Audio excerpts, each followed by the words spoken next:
बिस्मिल्लाहिर्रहमानिर्रहीम। ये देखें जी, ये एक पावर बैंक है। ये जो मार्केट से 2000, 2500, 1500 जहां पे भी इनका दाव लगता है, तो इसका ये जैक खराब था। ये हमारे पास ठीक होने के लिए आया, तो जब हमने इसे खोला तो आपको एक हैरान कुन मंजर दिखाते हैं। हम आपको भी दिखाते हैं कि इसको खोलने के बाद इसके अंदर से क्या निकला है। ये इसका, यहाँ से हम इसको खोलते हैं।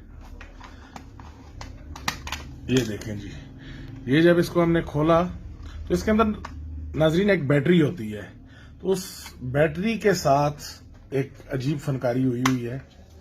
ये देखें, ये बैटरी है और ये मार्बल लगा हुआ है जी अंदर, पत्थर। ये पूरा इसका सिर्फ वजन बढ़ाने के लिए इसका इन्होंने ये पत्थर लगाया हुआ है इसके अंदर। ये देखें, ये बैटरी सेल ये 106 रुपए का मिलता है और ये 100 रुपए की पट्टी है। 200, 250, 300 रुपए का इस पे खर्च आया है और ये 2500, 3000 का बेचते हैं। और फिर कहते हैं जी इमरान खान यहाँ पे क्या करे, इस कौम को इमरान खान कैसे सुधारे जिनके ईमान का ये लेवल है। Thank you very much.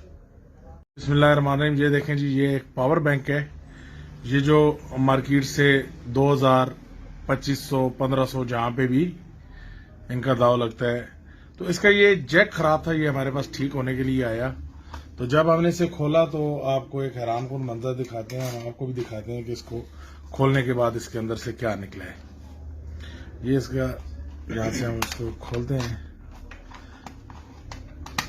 ये देखें जी, ये जब इसको हमने खोला तो इसके अंदर नाजरीन एक बैटरी होती है, तो उस बैटरी के साथ एक अजीब फनकारी हुई हुई है। ये देखें, ये बैटरी है और ये मार्बल लगा हुआ है जी अंदर, पत्थर। ये पूरा इसका सिर्फ वजन बढ़ाने के लिए इसका इन्होंने ये पत्थर लगाया हुआ है इसके अंदर। ये देखें, ये बैटरी सेल ये 106 रुपए का मिलता है और ये 100 रुपए की पट्टी है। 200, 250, 300 रुपए का इस पे खर्च आया है और ये 2500, 3000 का बेचते हैं। और फिर कहते हैं जी इमरान खान यहाँ पे क्या करे, इस कौम को इमरान खान कैसे सुधारे जिनके ईमान का ये लेवल है। Thank you very much.